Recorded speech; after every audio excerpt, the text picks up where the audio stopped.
إن الحمد لله نحمده ونستعينه ونستغفره ونعوذ بالله من شرور أنفسنا ومن سيئات أعمالنا. من يهده الله فلا مضل له ومن يضلل فلا هادي له وأشهد أن لا إله إلا الله وحده لا شريك له وأشهد أن محمدا عبده ورسوله.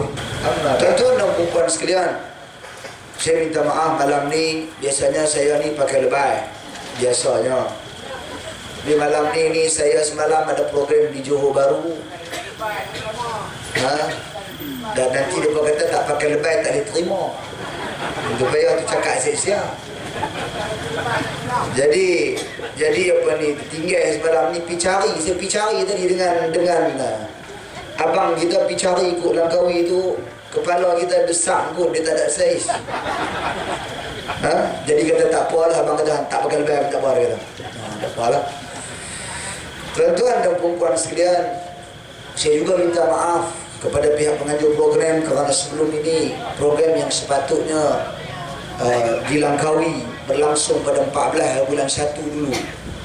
Tapi kerana ada jemputan dan program yang sebelum itu di Sabah, saya terpaksa dahulukan di sana dan saya berjanji kepada orang Langkawi saya akan mai semula. Dan hal tersebut Allah Subhanahu wa taala kabulkan pada hari ini. Tuan-tuan dan puan-puan sekalian, topik perbincangan kita pada malam ini berkaitan dengan Satu Malaysia Tolak Fitnah. Saya di Perhimpunan Agung UMNO tahun lepas mencadangkan supaya kita semua, seluruh rakyat Malaysia, tanpa mengira parti politik, kecenderungan politik, kita lancarkan satu kempen, iaitu Satu Malaysia Tolak Fitnah. Sebagai orang Islam, tuan-tuan dan puan-puan sekalian, kita sudah semestinya benci kepada fitnah. Tak tunggu orang UMNO saja, orang PAN pun benci kepada fitnah kalau sekiranya dia berpegang dengan syariat. Yang tak berpegang dengan syariat, yang menggunakan syariat untuk kepentingan, yang tu tak takut fitnah, bahkan suka kepada fitnah.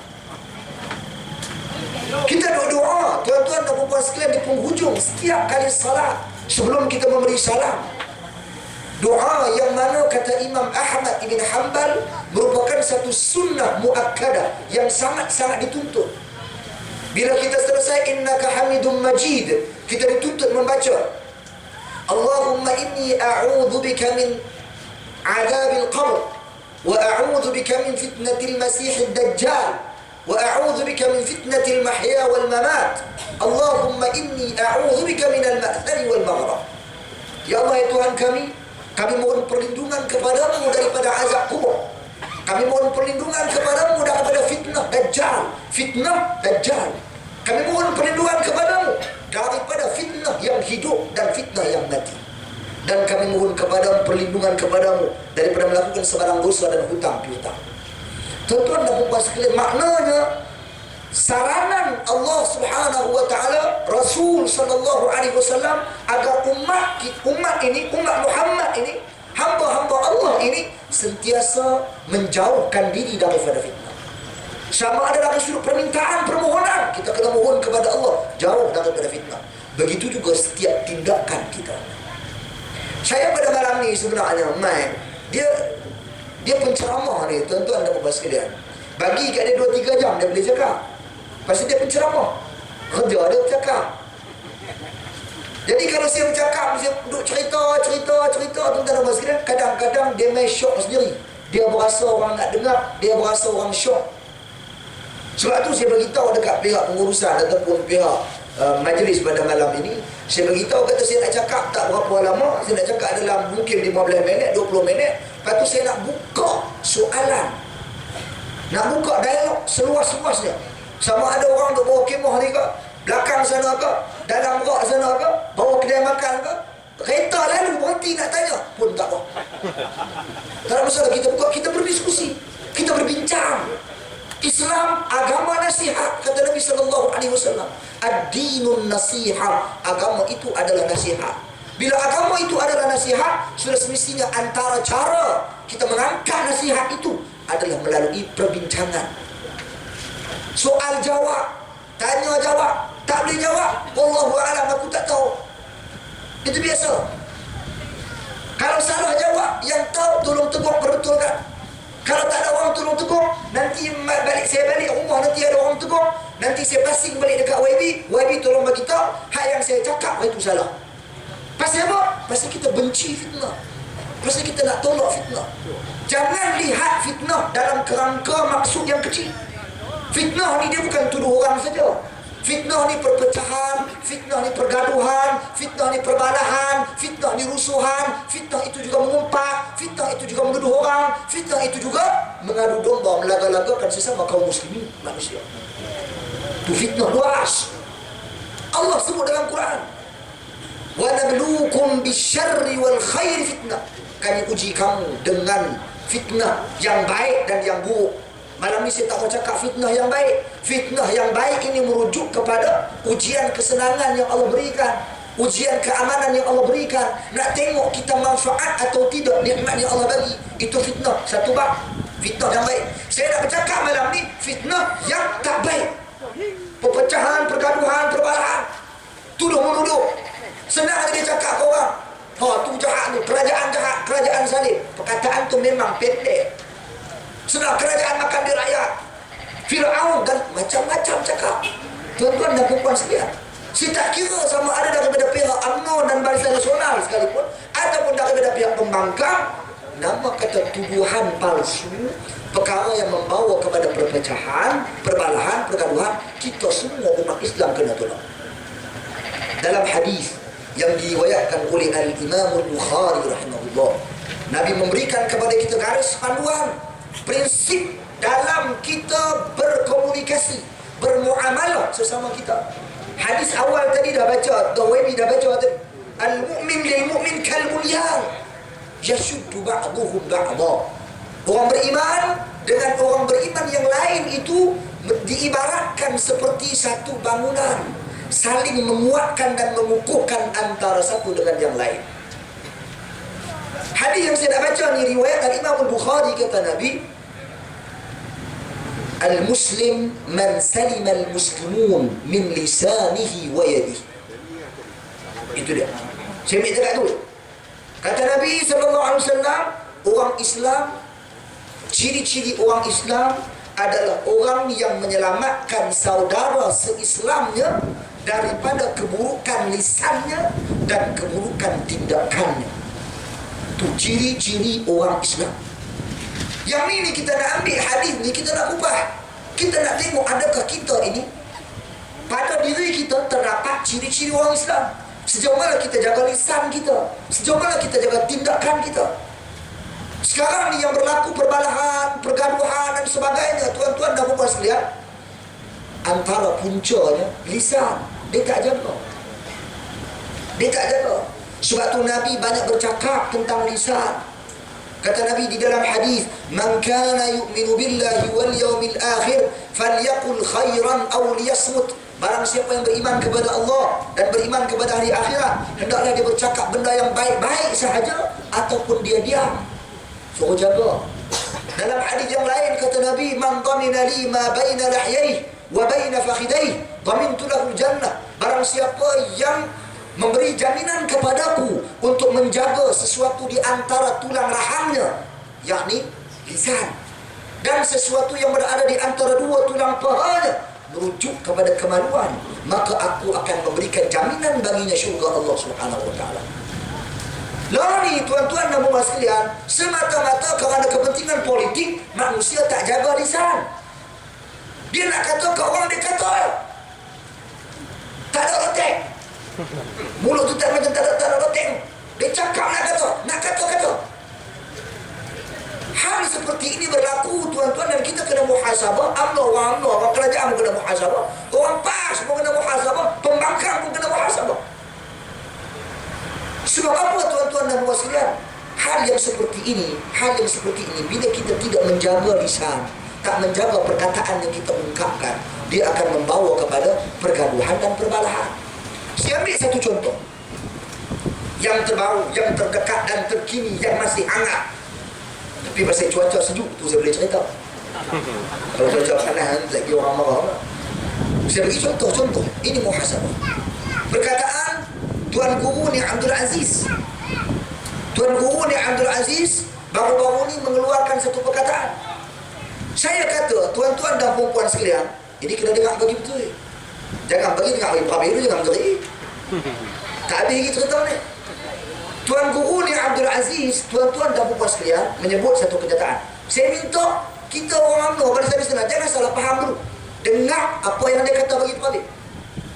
Tuan Guru ni Abdul Aziz, dia tak kata penerima berim tu binatang. Dia tak kata. Dia tak kata. Betul dia tak kata. Cek balik ayat dia, cek balik video dia, cek balik kenyataan dia, dia tak sebut sesungguhnya penerima berim itu binatang. Tapi apa dia kata? Yang dia kata tu kita kena tahu. Dia menggunakan kaedah yang sama. Saya pernah bahaskan di PWTC itu. Kaedah mantik dalam bercakap.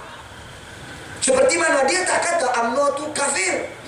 Dia kata memperlekehkan Islam itu kafir, memperlekehkan Islam itu kafir. UMNO tolak Islam, UMNO memperlekehkan Islam, tapi dia tak sebut pun UMNO kafir. Dia biar orang yang bercakap.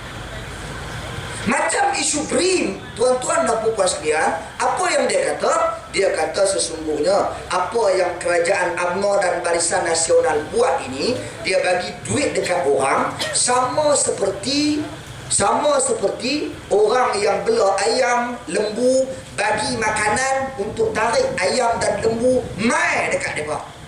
Tu jadi dia kata. Nampak tak dua benda yang berbeza tu? Dia tak sebut penerima BRIM binatang. Tuan-tuan dan perempuan sekalian, jadi kita ni mungkin kita terlajak. Pasal apa? Pasal kenyataan dia tu boleh memberikan andaian yang pelbagai. Orang boleh kata baik, orang boleh kata buruk. Pada hari ini PAS mempertahankan kenyataan Tuan Guru ni Abdul Aziz. Dia kata perkataan itu baik, tak ada keburukan.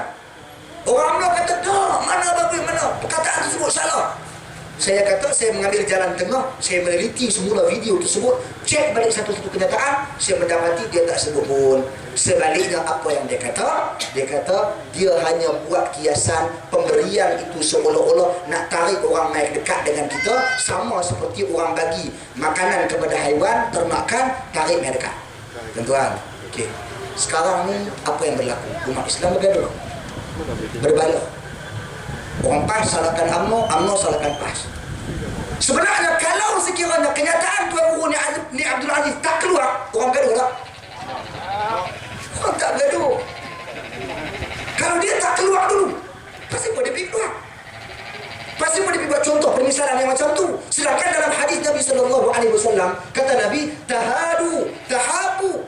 Hendaklah kamu saling hadir, berhadiah antara satu dengan yang lain. Ia akan mengukur kasih sayang. Nampak? Bagi hadiah, boleh bawa kasih sayang. Ini hadis Nabi. Kalau tanya saya, nak ambil hadis Nabi ke? Nak ambil perkataan Tuan Guru Abdul Aziz? Saya nak ambil hadis Nabi. Apa masalah dia? Oh, dia berkata ada dekat pilihan raya baru nak bagi. Tuan-tuan dan perempuan sekalian, hampa duk menjerit, berapa tahun duk menjerit, kerajaan makan duit rakyat, mana duit rakyat, apa semua. Bila orang bagi, riuh pula. Dah sungguh. Yang duk menjerit puluh tahun, 15 tahun ni, tuan-tuan dan perempuan sekalian, dia pun yang duk menjerit bahawasanya kerajaan ambil duit rakyat, makan duit rakyat. Bila kerajaan bagi, rasuah. Kenyataan yang terbaru, macam Firaun nak tarik rakyat, mai dekat dia. Kenyataan pula yang terbaru ada dikaitkan dengan bodoh pula bagi. Tuan-tuan dan perempuan sekalian, tu yang mereka nak bagi tu, janji elang untuk ibu tunggal, dia tak buat lah. Yang mereka nak masukkan PTPTN, mereka nak masukkan tol, nak masukkan ni, bukankah itu pemberian kepada rakyat? Bukankah kita boleh namakan mereka juga seperti Firaun? Bukankah kita boleh namakan mereka juga seperti menganggap rakyat di Selangor, di Kedah seperti haiwan? Tapi tuan-tuan dan sekalian, kita tak mau buat macam tu. Itu nak menjadi perbalahan yang lebih panjang. Kita nak bawa kepada menyelesaikan perselisihan ini dengan nada yang kita katakan sopan, beradab, dengan hati yang terbuka. Sewajarnya Tuan Guru ni Abdul Aziz tak perlu mengeluarkan kenyataan seperti itu. Sebab di dalam agama Islam, hadiah, sedekah, infak harus. Tanpa dikira masa, tanpa dikira tempat, kita nak kira awak. Depa tak ikhlas pasal nak bagi nak ambil undi dekat pilihan raya. Saya katakan di pilihan raya Galas, Tuan Guru ni Abdul Aziz juga bagi zakat. Bagi zakat ke orang asli. Jadi bila dia bagi zakat ke orang asli, ada orang kata, tu zakat orang asli peluk Islam. Saya kata pasal apa hang pilih time pilihan raya? Awak tak pilih sebelum ataupun selepas pilihan raya? Tuan-tuan dan puan sekalian, itu di antara argumen yang orang boleh kata kat kita. Pasal apa? Pasal kita nak kata kat orang. Jadi kalau kita tak kata kat orang, ada orang nak kata kat kita? Tak ada. Jadi sebenarnya pemula, pencetus kepada perbalahan dan perselisihan ini saya melihat adalah kembali kepada kenyataan Tuan Guru ni Abdul Aziz. Kenyataan tu. Mereka senang keluar kenyataan, lepas tu suruh kita sangka baik. Keluar cakap aku suka, lepas tu suruh kita tak, kami tak suka macam lain. Macam ni payah lah.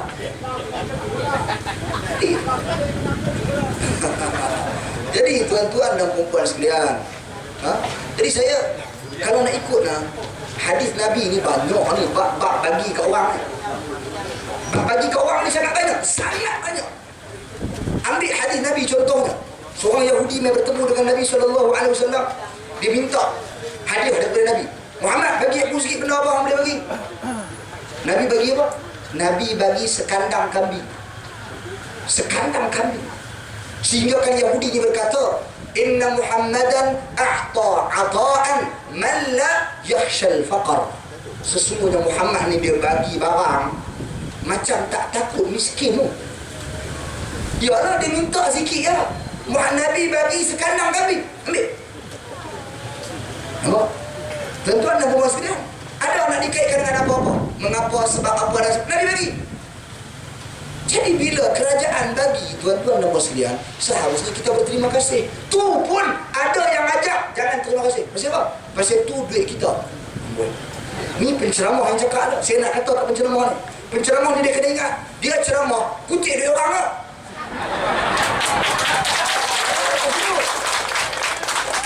Penceramah dia kutip duit orang. Lepas dia kutip duit orang habis-habis tu, bukan dia lah, ada orang pasing kat bawah ni, pasing-pasing bagi kat pengurusi bagi kat dia. Apa dia kata kat pengurusi? Terima kasih pengurusi. Dia kata terima kasih. Dia ucap terima kasih. Pasal dia ambil duit daripada orang. Bolehlah kita kata penceramah tu pun hang makan duit rakyat lah. Bila kita kata lah betul, dia kata, "Dak, aku bagi servis, aku bagi ilmu." Awak kerajaan tak bagi servis kita lah. Kerajaan tak bantu kita buat jalan, kerajaan tak bantu kita buat masjid, tak bantu kita buat sekolah, tak bagi kepada kita beasiswa anak-anak kita marah apa semua. Tak bantu lah. Bantuan-bantuan tersebut adalah servis. Duit kita yang kita kata duit rakyat ni, duit kita bagi kat kerajaan berapa banyak? Setahun. Cukai berapa banyak bayar? Cukai motor, apa ni, rotek motor RM2 tak bayar.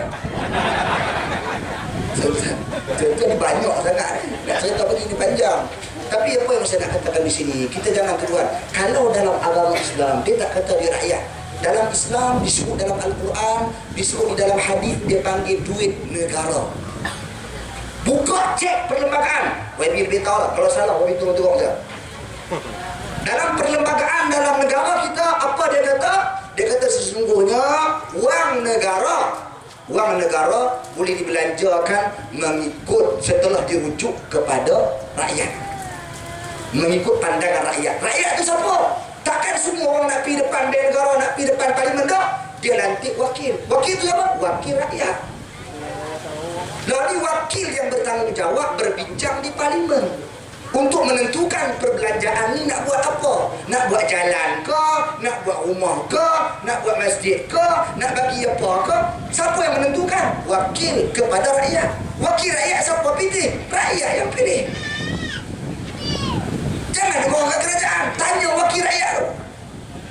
Macam orang duk kata, dia baru kata perlembagaan penjajah, perlembagaan kafir. Tuan-tuan dan puan sekalian, yang duk berceramah tu yang menang pilihan raya kan.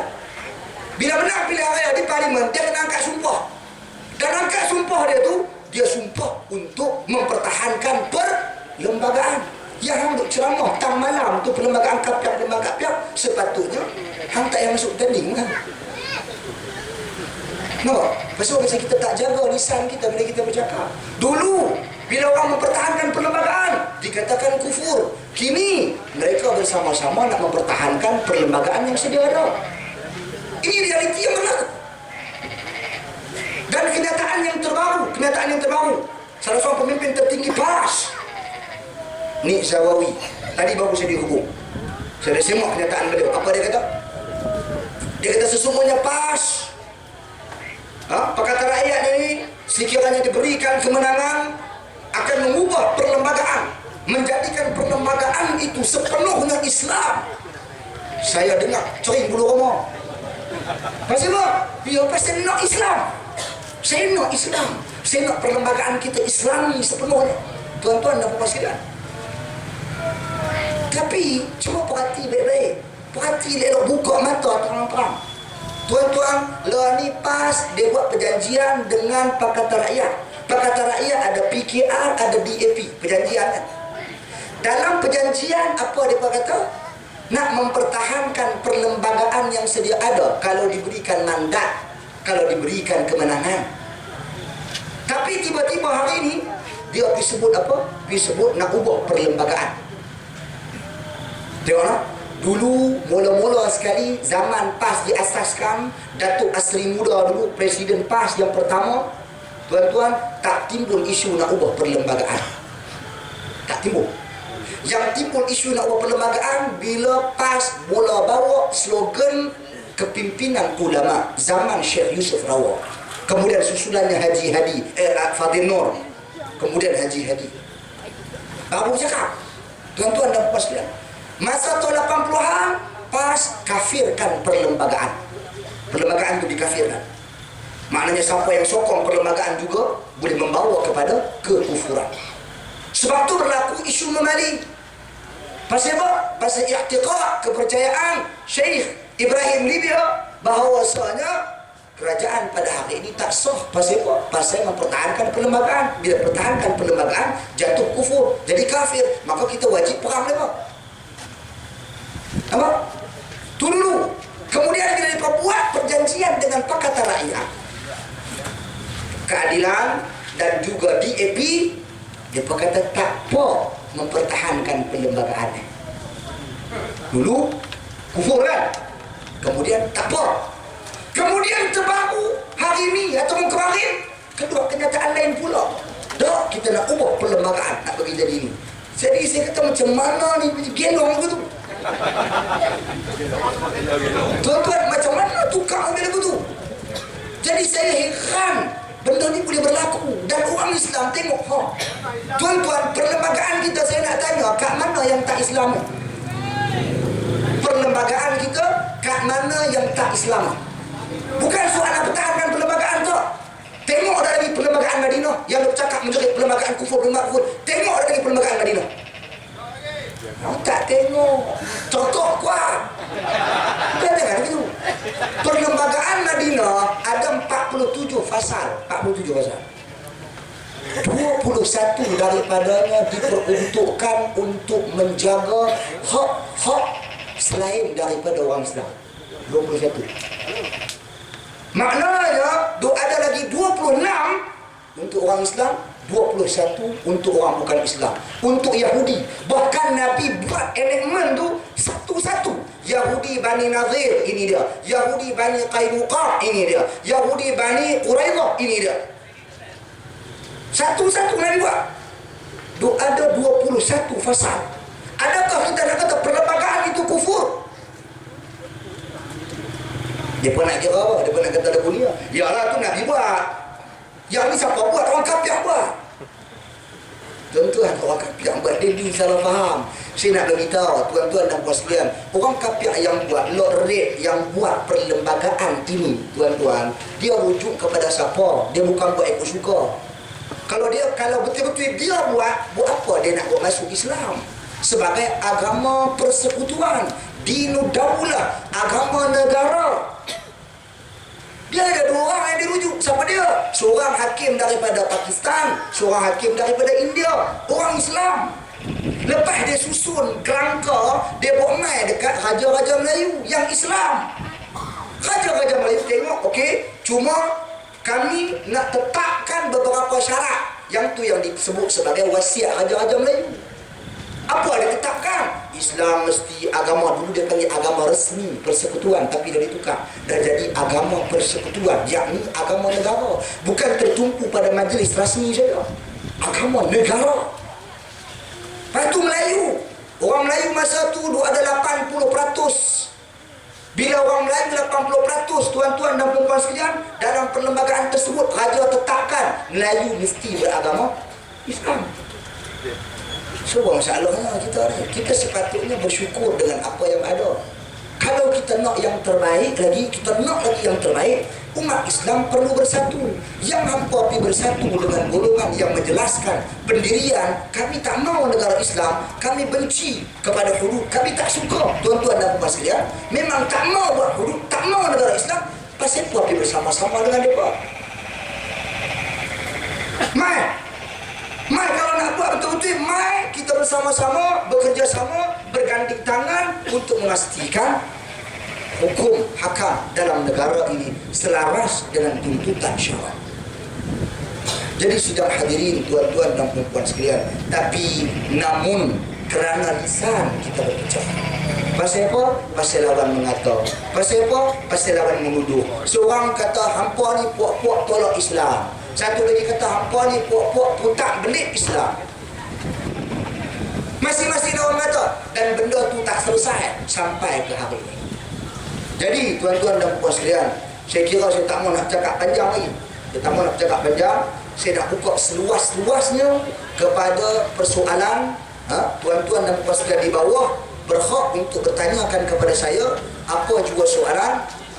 Sama ada yang berkaitan dengan isu-isu semasa ataupun hal-hal yang berkaitan dengan agama. Sedaya mampu saya sebagai manusia yang tidak maksum, tak bebas daripada kekurangan, kesilapan dan kesalahan, saya akan cuba jawab sedaya mampu saya, demi memastikan kesatuan umat Islam, demi memastikan survival Islam dalam negara kita itu menjadi matlamat dan dasar perjuangan kita.